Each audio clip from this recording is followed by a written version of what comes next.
get up. And on the way up, we're going to bite a kneecap off, all right? And we're going to stand up, and then it's going to take 2 more shots to knock us down, all right? And on the way up, we're going to take your other kneecap, and we're going to get up, and then it's going to take 3 shots to get us down. Happy start to the week, Lion fans and football fans. It is us, Phil Byrne over there, Vince Progar, that's me. Happy to be along with you for another edition of Kneecaps for Breakfast. Phil, what's going on, buddy? Hey, this is a good time of year, right? If it's not football season, I think this is the second most interesting time if you're a sports fan, of course, with March Madness going on. You got baseball right around the corner. Both men's and women's tournaments have been really exciting to this point. Women's obviously a little bit more chalk, but maybe a little bit more star power, though, compared to how the men's team is. I mean, I'm having a hard time even rattling off 5 players that I consider to be star power in the men's tournament. And let's be honest, Jack Golke was the top one, right? After Lyft driver himself. Yeah. You know? Yeah. There was a little piece on, not getting too far off track here, but there was a piece that I read yesterday about how he used to, after his games at Hillsdale, he would head into Ann Arbor, where U of M is, and basically do DoorDash and Ubering just to try and make a few bucks. And I think his NIL stock has increased 500-fold in the last probably 96 hours. It's just amazing how things can change just on a dime like that.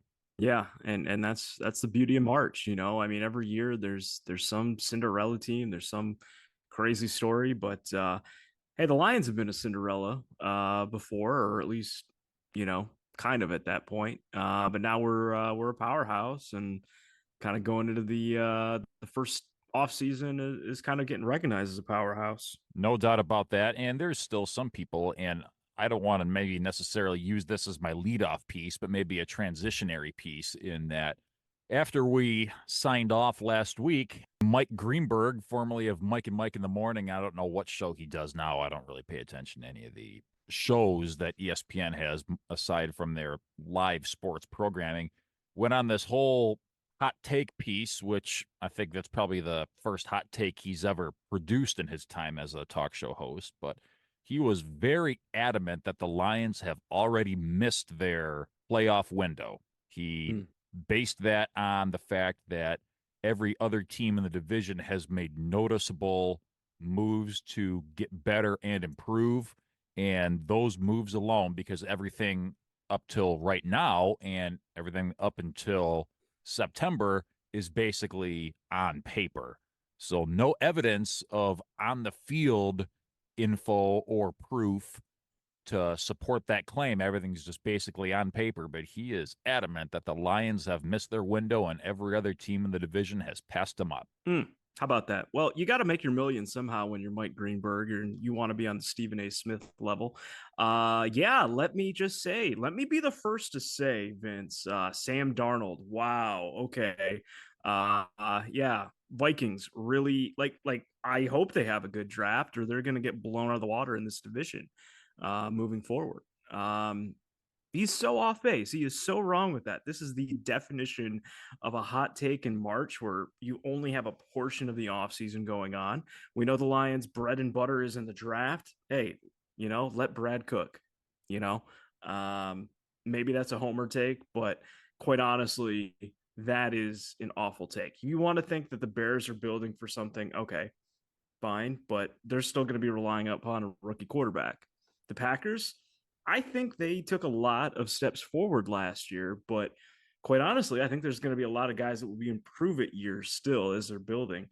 The Lions, in my opinion, are the one team with a core foundation that's in place. You know what you have. You've got a proven veteran quarterback. They're in win now, and that window, I think, is good for another year or two. Like, I don't think this is like, oh, that was our shot and that's it. You know, we're not even argue that they're a year ahead of schedule, much less beyond their window. Without a doubt. So that's hey, Mike, we're paying you about $3 million a year. You know, no one's really paying attention to anything at this time of year. We've already got enough people slandering the Dallas Cowboys. Why don't you go for some more low-hanging fruit there? Exactly. Exactly. Unreal. Well, he's also got Chicago roots because he's one of those big Northwestern guys. So And of course, he's a Jets fan, so who knows a winning product better than a fan of the New York Football Jets? Yep, yep. Let's see how many games Mike Williams plays for him this year. So And done. So, Phil, do you want to start off with good news or bad news? I'll kind of let you well, drive this ship for us. Good news or I, bad news? let's first start off with the bad. I guess I think I know where you're going with this. Yeah. Because I So don't think we can really avoid it for too much longer. no. Much maligned cornerback Cam Sutton, who we've defended at numerous junctures of maybe he was asked to be too much to this team over the last half of last season, being put on the number one receiver assignment week in and week out there in the later goings of the season. Maybe it was clear that he wasn't a number one corner, but you had to give the guy some slack because he was playing a little bit out of position, being asked to do a little bit too much, and he held his own at times, and other times it was just an outright disaster. But the plan was to kind of build up that secondary around him. He'd be back for next year and for the following year, so there would at least be some stability at the position. And you got to figure if the Lions are able to incorporate more talent around him, then maybe that helps him improve by proxy. So that was the plan going into this next year. Then a report came out shortly after we recorded last week's episode of the pod saying that Cam Sutton has been wanted and has a warrant out for his arrest for a domestic battery by strangulation charge, and he has been on the run, missing in action since March 7th. So at this time, it's been about 2 weeks since anybody has had any type of real contact with this guy, and nobody knows where he is. So the question becomes, okay, as a organization, what do you do with a situation like this? Do you let it all play out and let the due process and the legal system do what it does and innocent until proven guilty, da da da da da? Or do you get out ahead of it and walk away and then figure out what you're going to do next? And the Lions chose choice B. They chose on Thursday to just straight up walk away. There are going to be some salary implications that are going to need to be sorted out, but the long and short of it, Phil, is Cam Sutton is no longer a member of the Detroit Lions effective Thursday.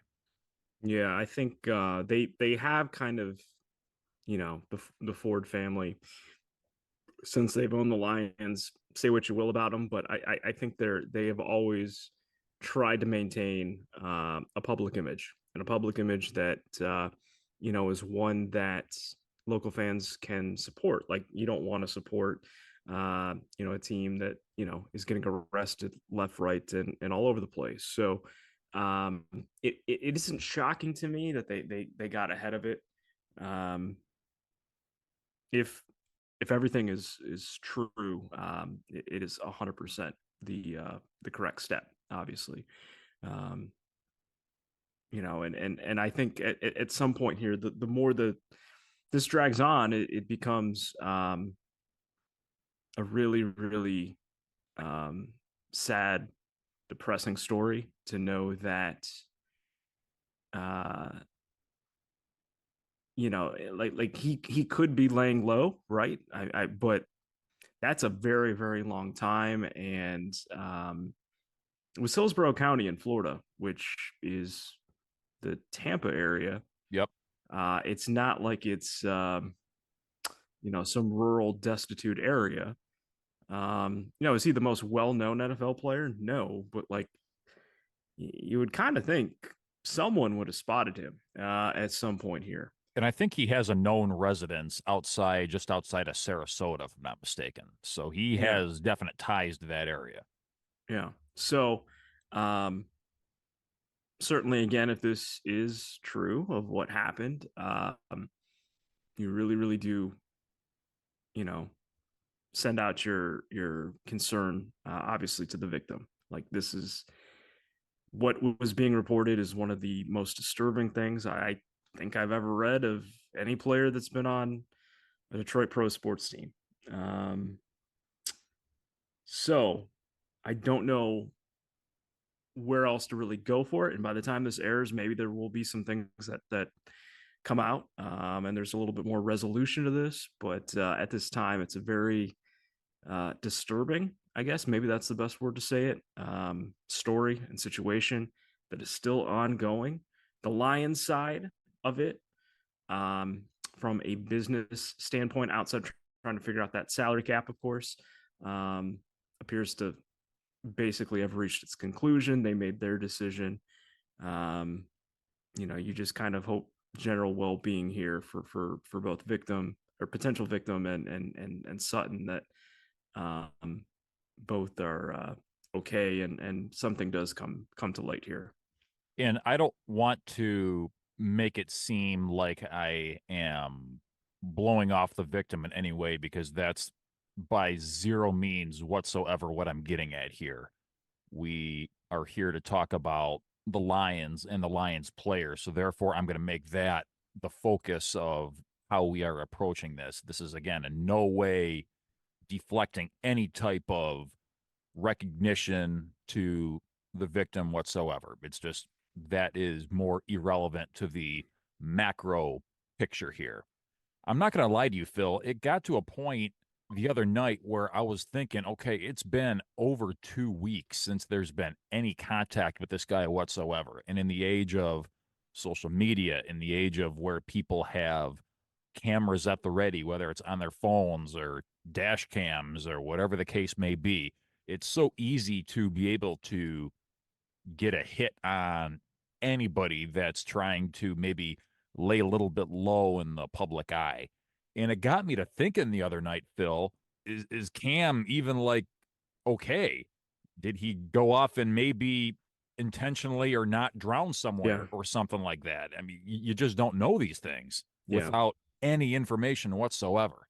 And I guess that somebody got a hit on one of his license plates the other day, but let's be real, he probably owns multiple cars. Who Mhm. knows who he offloaded that to, if that even meant he was in the same zip code as that car at the time. It Yeah. just seems like there's a lot of questions still to be sorted through, besides are any of the allegations in this situation true or false. Yeah, it's obviously that's a coastal area, right? You kind of mentioned the water, and the longer this draws out, I mean, I don't want to jump to conclusions here or anything like that. That's not what we're all about here. But it's just giving me really weird flashbacks to when we were really young, with the Pistons, with Bison Daly, former Brian Williams, who I think was lost at sea or something along those lines, and kind of a very, very bizarre story.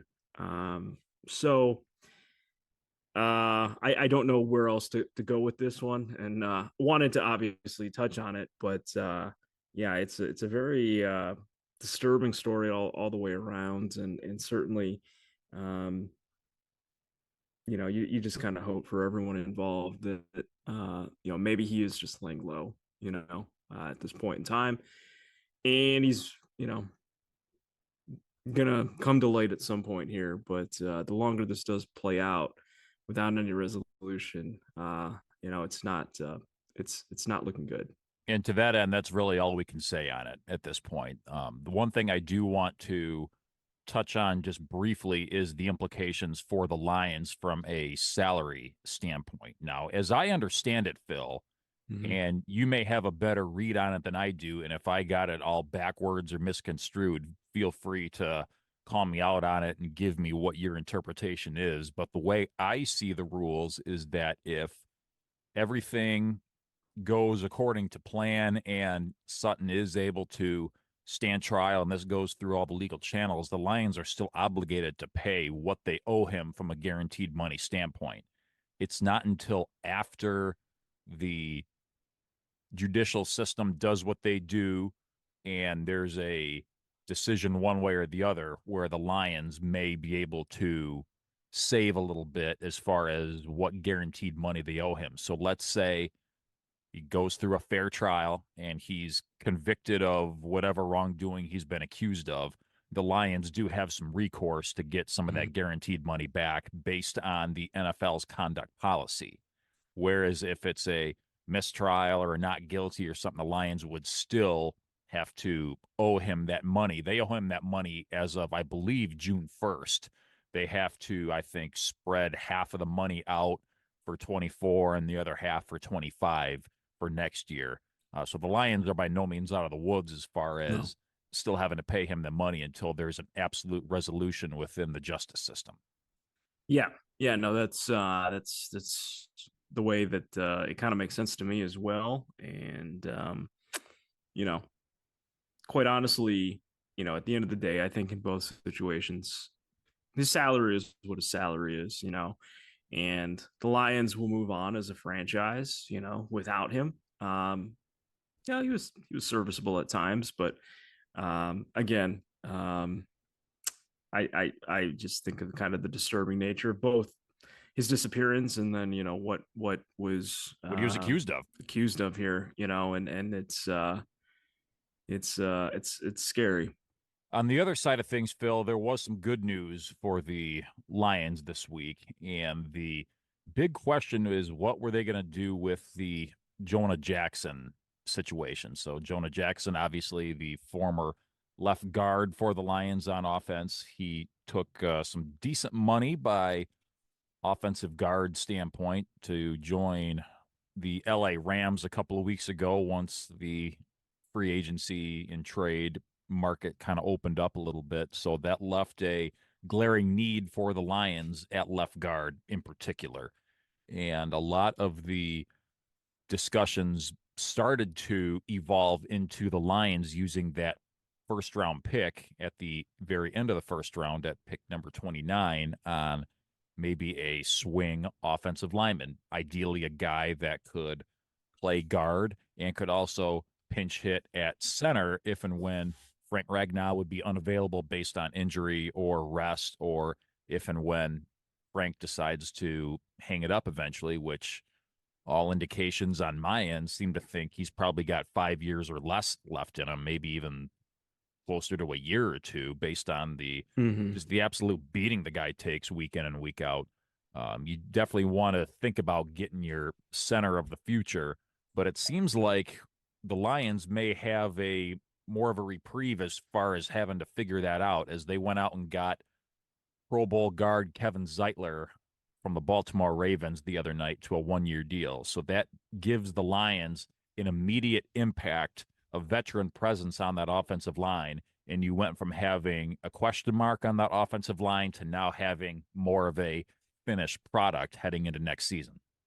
Awesome addition. Awesome addition. I mean, this is very similar to DJ Reader on the defensive line, where you plug in a guy that's proven, that's a veteran, that's going to be super dependable. And that's what you get with him, right? And this offensive line shouldn't lose a beat. I mean, yes, Jonah has youth on his side compared to Zeitler, but dependency, I don't know. I mean, he was so oft injured, this past season. There was a huge impact on that line too in the games where he played and he didn't play. So if that's the difference or the makeup that Zeitler is going to be able to bring, I mean, that's massive. I think the other thing it does too is it again gives Brad a little bit more flexibility in the first round.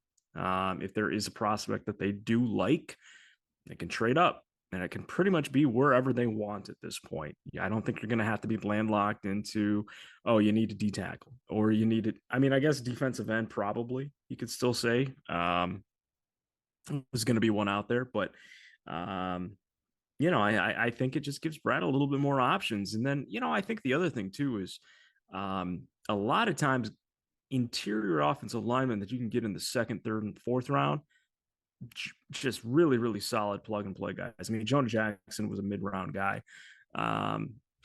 so maybe like Zach Sinter, out of Michigan or something like that. I mean, that's just kind of a local name that I'm throwing out there, but that kind of range I think is still within reason for the Lions, but I don't think you have to necessarily look first round now that you got Zeitler in the fold. And that helps you because you don't need to rely on a rookie to step in and make an impact right away. And you get a lot of comparisons from people who think they know what they're talking about with football and saying, oh, you get a guy from Alabama or Georgia playing at the highest level of college football, there's absolutely no question he can step right in and be able to make an immediate impact on an NFL offensive line. And that just hardly ever seems to be the case. You never want to take a guy fresh out of college and have to count on him to be a big key player in whatever position group that you've drafted him for. And I think what that allows the Lions to do is to bring a guy in at their leisure and then bring him along organically, whether it's off-season practices or in the regular season going up against these guys in practice, or whether it is maybe a little bit of a spot duty for slight injuries or what have you. It just gives the Lions more options to be able to bring in a guy at their own pace instead of having to rush him along. You brought up a great point, Phil, about how dependability is so key in this league. You saw last year how it was with the Lions when they had their entire offensive line, all 5 guys, what their record was compared to when guys had to miss action. I think the guys who wound up missing the most number of games was Jackson and Ragnow over the course of the season. The right side stayed pretty well intact over the course of the season, but there is a clear difference, and it's not just with the Lions. It's with all the NFL teams. If there is disruption on that offensive line, if you don't have that cohesion over the course of the season, you're kind of up against it. And I think having a clear solution and a guy who I believe Zeitler has played 92% of all possible snaps over the course of his NFL career. So getting a guy that's got some durability to him is huge for this team. Not to mention, he's played all of his games in the Northeast. And I think he's played in all outdoor stadiums as well. So if there's a situation where the Lions do have to go on the road outdoors in the elements, there's nothing this guy hasn't seen before. And yeah, you talk about dependability, you talk about having to not play a rookie. Well, I mean, that's what they had to do, when they would put in Colby Sorsdal, who I think was a 6th round pick or something like that. So, William and Mary's own. Yeah, William and Mary, the tribe. Or at least that's what they were a couple years ago. I don't know if they changed it, but they could be the Tamarines by now that everybody associated with that type of thing has reversed course on their nickname. But who knows? Yeah. But another great, great free agent signing here. And, again, the Lions, when they're getting these kind of veterans, and they're not going crazy, with the signings and what they're offering or anything, but the players are signing here because they know the Lions have the opportunity to win the division, get some home field, in the playoffs, and maybe this will be the year where the NFC Championship game will be played at Ford Field. So a lot of things on the line, a lot of things that these vets are going to be relied upon. And that also means that Kevin Zeitler probably didn't listen to Mike Greenberg's slander piece on the Lions before he signed with us. Either that or he just doesn't value his opinion one way or the other. But again, some good news and some bad news this week. That we talked about the Cam Sutton thing early, not so good news. We talked about the Kevin Zeitler thing, great news. And we once again move forward. And what that leaves us is as we said, a clear-cut solution to the offensive line. So that was a huge question mark going into next year that's more or less kind of resolved itself. In your mind, Phil, what's still missing that the Lions need to figure out a solution as they move into the draft and then start to move into the latter half of this offseason? Well, I think you're still going to have to address corner right now that obviously Cam Sutton isn't going to be part of the fold. I think defensive end, I think you're still going to need to, whether or not it's where you go in the first round or not, I think you got to get some sort of pass rush.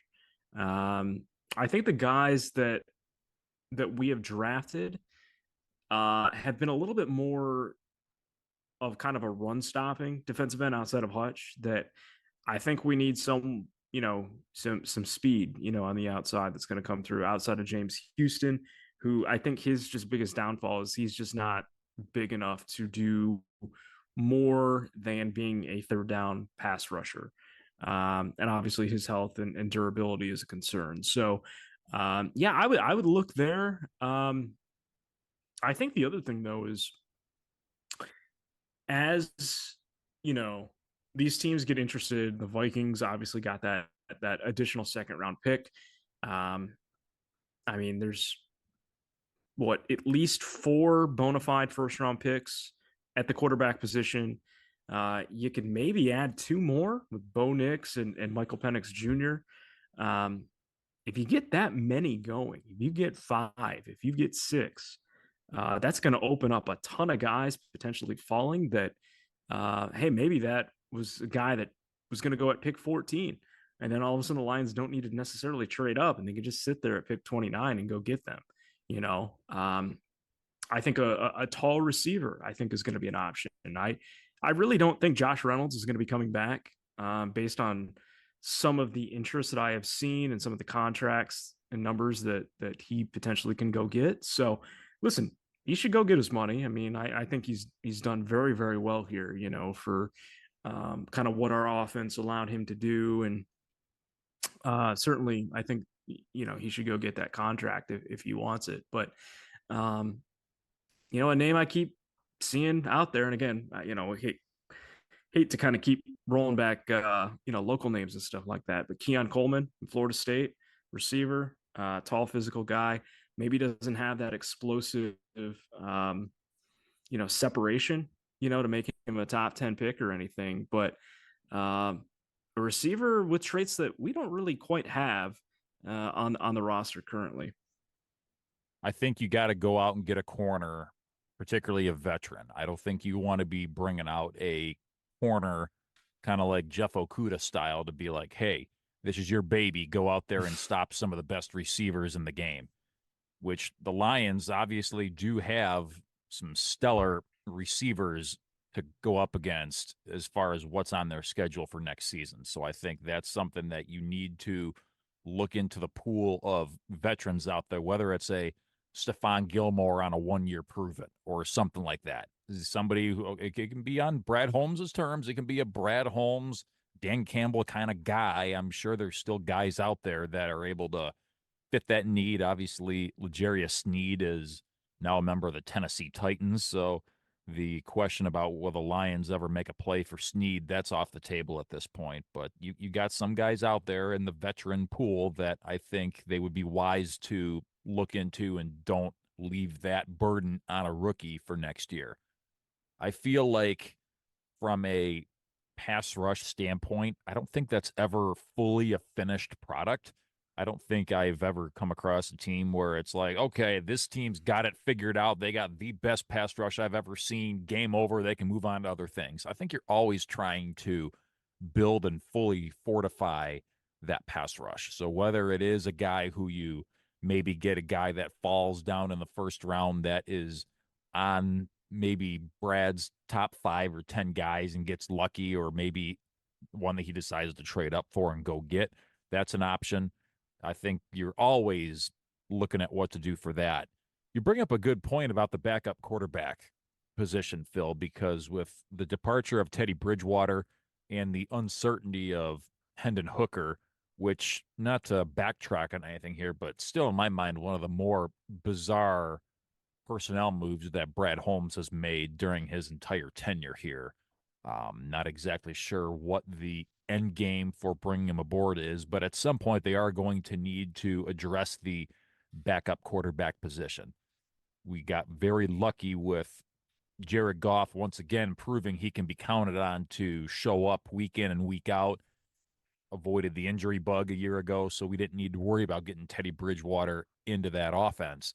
But that's not something you can count on year in and year out. So whether, like you said, Phil, it's a guy who may fall down to the Lions in the first round of the draft, or whether it's a guy you bring in off the veteran market and free agency, that's at least something they need to take a closer look at. So I think we're in a much better position, though, now than we were a week ago with the acquisition of Zeitler, because now, like you pointed out, Brad Holmes can play a lot more of the game of best guy on my board, or who can we go up and get if there's a guy that we really like.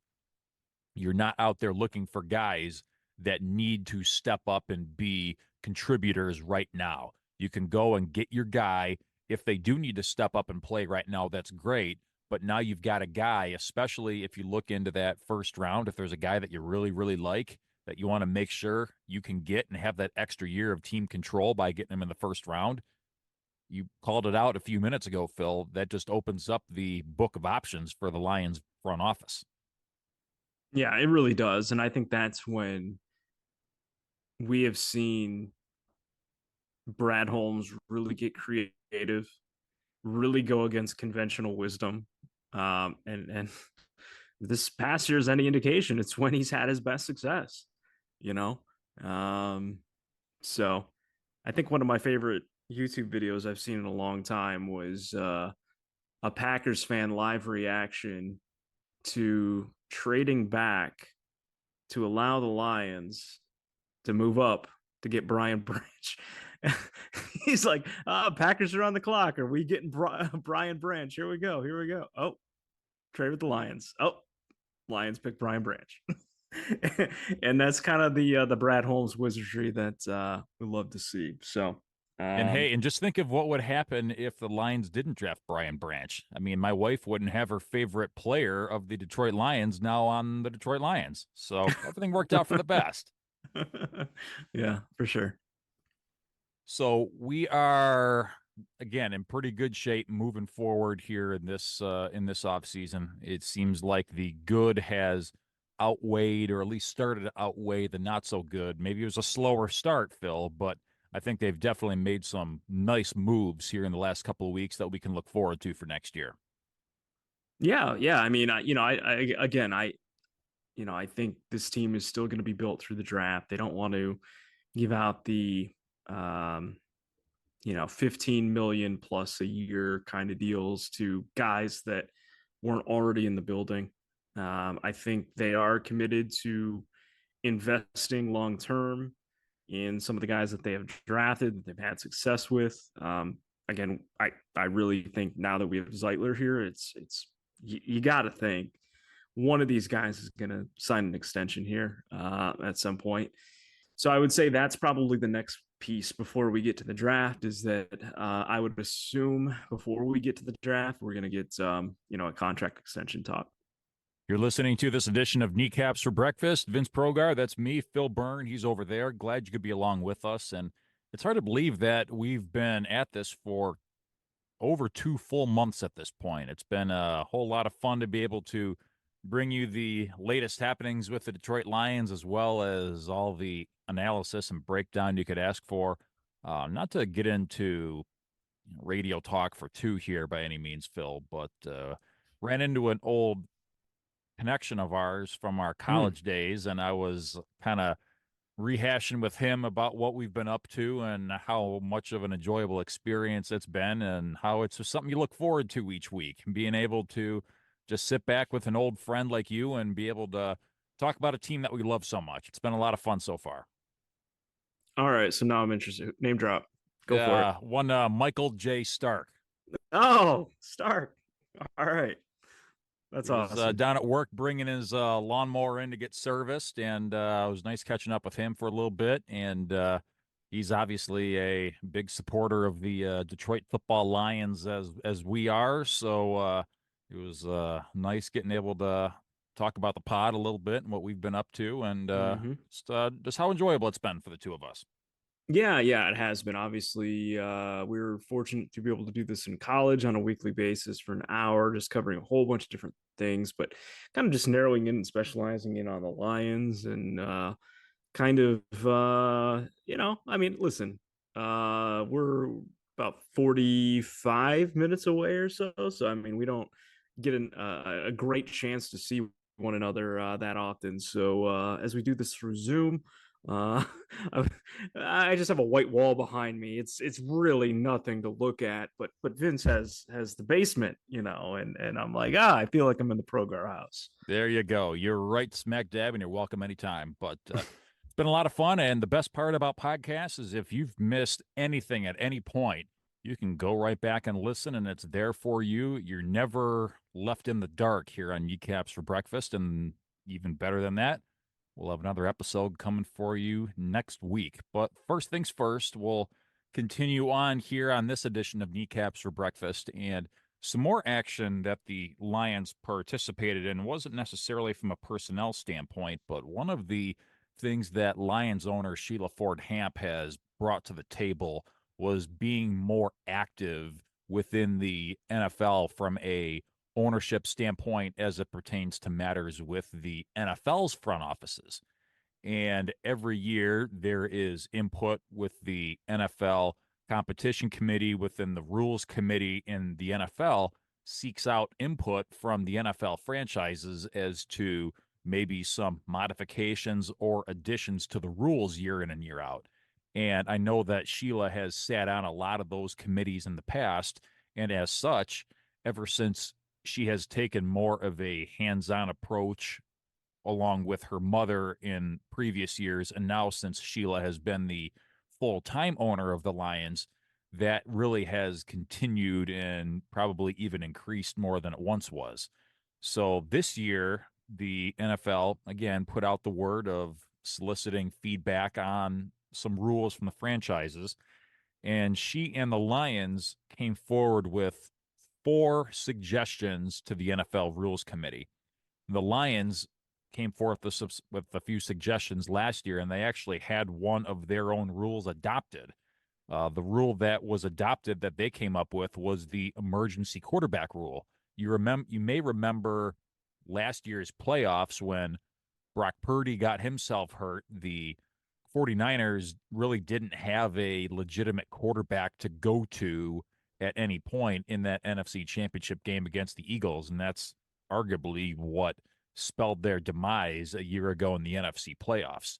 Had they been able to utilize that taxi quarterback, if you will, they could have been able to dress Jimmy G and get him into the game to fill in on an emergency basis at quarterback. But because he was on the inactives list, there was no way under the old rules that they could have gotten him into the games. You are able to now get a guy on your inactive. He still has to be on the 53-man roster, but he can be inactive for the game. You can get him into the game on an emergency basis at quarterback if the need exists. So that rule is thanks to the Lions. So what did they come forward with as far as suggestions for this coming year? Number one, teams can now earn a third challenge by winning only one of their first 2 challenges. Current rules state that the team that wins both of their challenges is then awarded a third challenge. This would give anybody who gets even one challenge right an extra challenge. Now, I like the idea in theory, but that just seems a little bit too much control in the hands of teams to me for the NFL to agree to such a thing. Yeah, I mean, okay, so let me ask this. Is it what did they need for the vote to pass it? Like is that just coming from the owners, or I guess that would be my main question, because I can see totally where a lot of these teams would want to get on board with it. Um Obviously you wouldn't have it be in the final 2 minutes, for that third one. So the Um committee is going to consist of a few different entities. Obviously, you're going to mhm, have representation from the teams.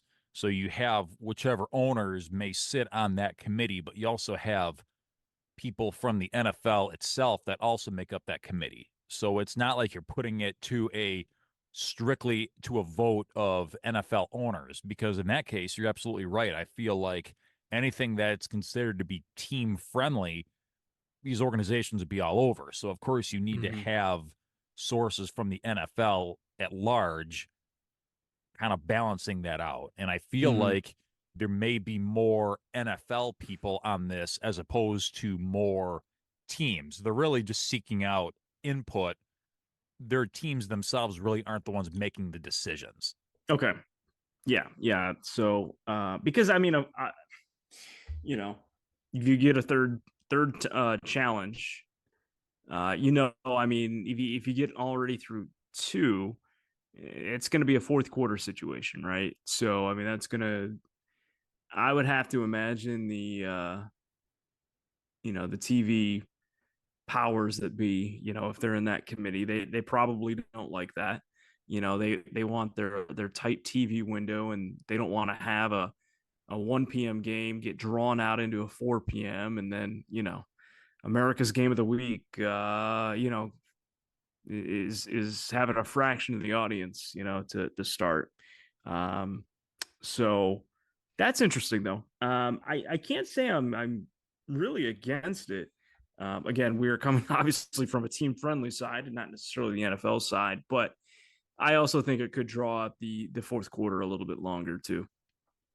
So the second rule that was suggested by the Lions is a little bit more convoluted, so I'll do my best to try and break this down as best I can here. And that is to remove the requirement that a player must spend at least 1 day on the active roster following the final roster cut down after training camp in order to be eligible to be designated for a return. So under the current rules, let's say a player gets hurt in the offseason and he's on the physically unable to perform list, doesn't participate whatsoever. The team has two options. They can either put them immediately on injured reserve, and at that point, they are out for the year no matter what, or they have to put them on the initial 53-man roster somehow, beyond that roster for at least one full day, and then go back and place them on the injured list, after which point they'd be eligible to return at some point in the season. I believe you're eligible to restart your clock, if you will, after 4 weeks is the earliest you'd be able to come back under the current rules. So what that sometimes forces teams to do is to play a little bit of roster gymnastics there. You've got to cut guys that you had every intention of keeping on your roster. Now that they're cut, they could theoretically get swooped up on waivers by another team before you're able to do that, for the sole purpose of making sure that you can get injured guys back at some point during the season. So the Lions' suggestion is to get rid of that requirement altogether and give them the option of, hey, if I want to have my guy come back, make a special designation that I don't need to necessarily put him on the roster, only to have to, a few days later, do more shuffling of the deck around just to keep a guy eligible. Yeah, it's a little dry. It's a little hard to kind of scenario it out in your head. I guess if there was like an example of like, oh, this player, hey, remember how they didn't make the 53? Well, they got cut and they went to this team. Okay, well, under the Lions' new thing, that's kind of how I would have to see it to really make it make sense in my head. So there is an example. This is from the 2021 season. So the Lions cut both of their kickers from their initial 53-man roster on cutdown day, so that way they could carry injured defensive lineman Deshaun Hand and, at the time, backup quarterback Tim Boyle onto the roster before moving those guys to injured reserve. So the Lions went for a couple of days without actually having a kicker on their roster, just so they could add Hand and Boyle. And then 2 days later, they were put on injured reserve, and then the Lions were able to bring a couple more guys on board at that point. And that actually proved to be important because the Lions reactivated Boyle back later in the year in November, and they actually needed him because Goff did get hurt, missed some time. Boyle was the guy who they went to originally before he proved that he has no business being a starting quarterback in the NFL, but that actually worked out in their favor, because had they not done such a thing, Boyle would have been ineligible and they would have had to have gone immediately to the David Blau experiment. So that is a real life scenario of what the Lions were forced to go through at one point in time or another. Third suggestion, which again, kind of from a injury personnel designation standpoint, it is to expand the postseason injury return designation to unlimited players. So under the current rules, teams are only allowed to return 8 players from the injured reserve list over the course of the season.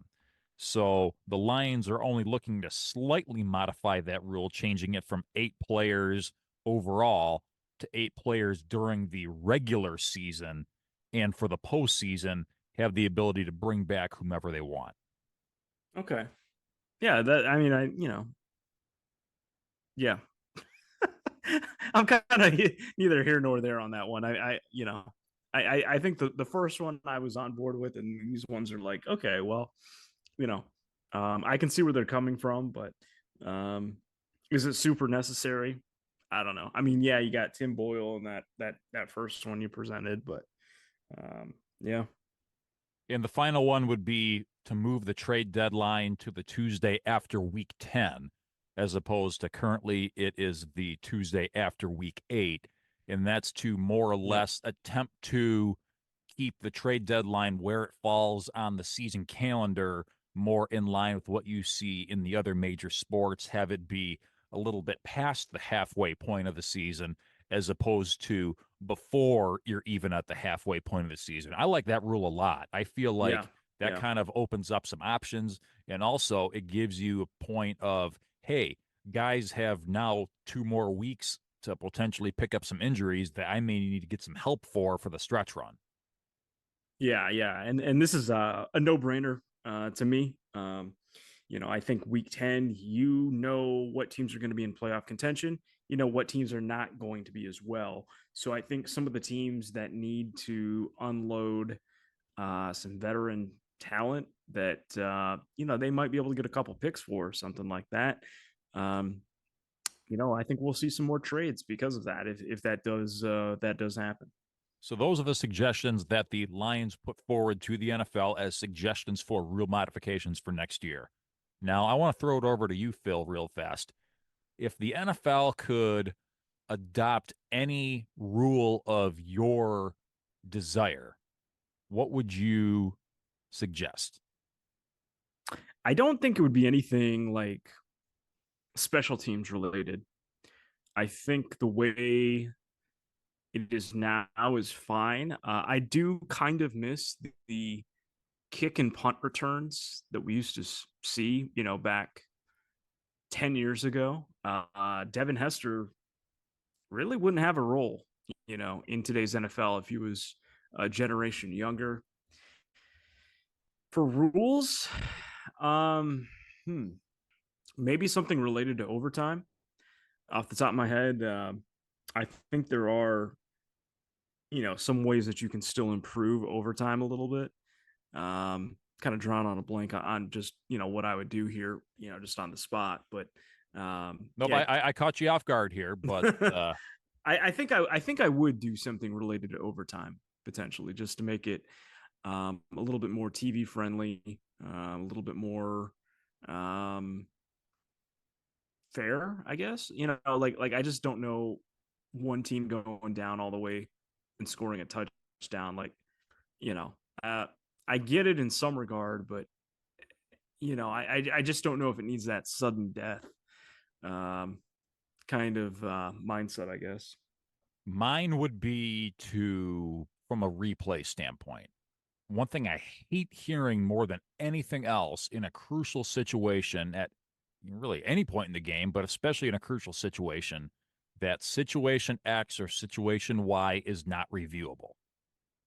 Why can't everything be reviewable just like in the college game? We have Mm-hmm. the capability for it, we have the technology for it. And I recall, granted, this is going back a few years, and I think this is even pre COVID. You remember former NFL referee that moved into the NFL front office, Al Riveron? He was kind of Mm-hmm. made out to be the czar of NFL officiating, and things didn't quite go so well. And I think he was kind of shown the back door, and they never really did anything since then. But I think that was the track that they were maybe looking towards, was maybe get everything to be reviewed, and if it can't be figured out, then you got this czar back in New York that's able to make the final call. And I feel like we've kind of reverted back to, oh, this isn't reviewable because reasons, or that's not reviewable because reasons. If I had it my way, every last thing would be reviewable. And if people complain that the games are taking too long, are going to be the same people who are also complaining that their team got screwed on a call that wasn't reviewable. How about this? Just because I've been in press conference situations before, and the Lions have been victim to bad officiating, obviously. Instead, listen, I know they're not. Make them full-time employees of the NFL. Oh, did I say that Well, out loud? yeah. I'm sorry. That'd be wonderful. I'm not even going that far. Um, actually have a full blown press conference or something where they're not answering two questions from a pool reporter and it's a blanket statement, and that's all you get. You get two statements and you move on, and then you get a public apology from the NFL 48 hours later. A lot of times that is not good enough for fans of today's NFL. With the diehard coverage that we get, the gambling implications, of course. Um, I think, listen, if it you give them a 5 minute time limit, and you allow them to kind of explain some things a little bit more. Heck, maybe even get out an NFL rule book. I don't know what it is. I just know that there's nothing more frustrating than like the Lions Cowboys game, for instance, than getting two blanket statements, which really didn't even answer the questions at heart. So that's probably what I would do.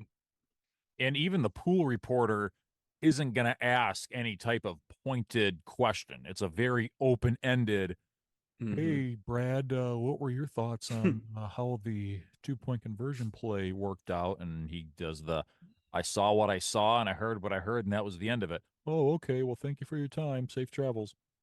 I'd rather have Dave Burkett or Carlos Monarez or anybody asking questions directly to the official with context. That's a great call out there, Phil. Mm-hmm. Yeah, I just think in today's day and age, again, with making them full time, that would be wonderful. Um, I think they don't want to get spotlight on individual referees for bad calls or anything Why like that. not? It But should be a there meritocracy should system just like every other component of the NFL. You're either you good would at your think so. job Yeah. or you're not. Yep. Yep. So that would be my take. So before we wrap things up for the day, Phil, we are only 32 days away from the NFL draft in downtown Detroit, and it seems like we are now finally starting to get a little bit of clarity as to how things are going to look and how people can participate. Your thoughts on what you're seeing come out on that front so far, Phil? Yeah, well, I did get an email from the Lions here. Again, if this is your first show joining us, where you been? But I You've do got have 10 episodes to catch up on. Let's go. You do. But I do have Lions season tickets with my brother and a third ticket there. So we did get an email from the Lions just kind of showing what their exclusive draft party would be. They are going to have an event at Ford Field, just like they have had in the past. Essentially, if you are a Lions season ticket holder, $25 gets you in the door. Gets you a seat. TJ Lang is going to be there as well as the Lions PA announcer. Sounds like there will be some players and things like that as well. Parking is available for $40 per spot. I think that has been the biggest caveat of how this is all going to play out is what is the parking situation going to be like? Of course, if you're taking a ride sharing thing, can only imagine the surge pricing that you're going to see. So, Oh boy. it's $25 per person if you are a Lions season ticket holder. Parking available for $40 per spot with ticket purchase. And then you get $40 in Lions loot. How about that? So Ooh, nice. that's going to be used towards food and beverage at the event. So 25 gets you in the door. You get 40 complimentary for food and beverages there. So that'll be cool. Of course, they're also having sort of the NFL draft experience thing as well, where you can sign up. I believe the link here, as I'm looking at it, is NFL.com/draft access. If you are going there, you do have to get there, and I think they give you a wristband.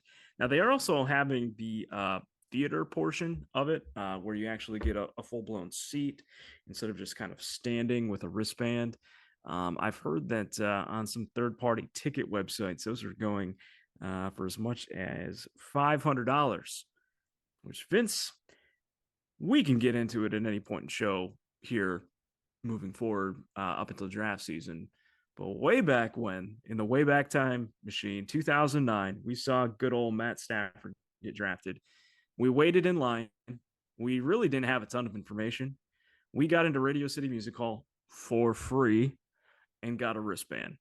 The fact that apparently you can sell these tickets for $500. Wow. Well, there is a story behind the events that took place 15 years ago, and I think maybe next episode or the following might be a good way to kind of bring everybody up to speed on that, because there is a lot of good stories worth telling. But you heard it from the source, folks. All the ins and outs that are starting to be leaked out about how the NFL draft is going to look here in Detroit. You heard it from a season ticket holder who heard it from the source. So that is the story there.